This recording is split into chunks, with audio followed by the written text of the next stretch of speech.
Now, 5 people died in a collision along the PJ Patterson Highway sometime before midday.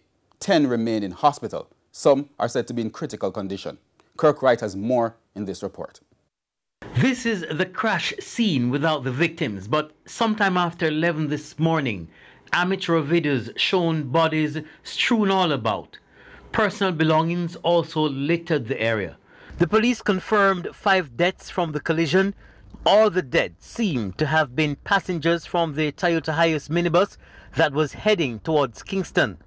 The police say they understand the driver of the ill-fated Hiace minibus may have encountered difficulties with the bus, which hit the back of a truck and then spun several times before partially landing on the median. Along with those who died, we were told 10 others from the bus were injured. We have heard that a few of them are critical, so we are going to do further checks on that.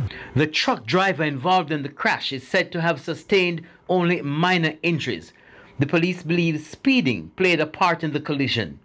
At the time of our interview, the police say they did not identify any of the victims. Kirk Wright, TVJ News.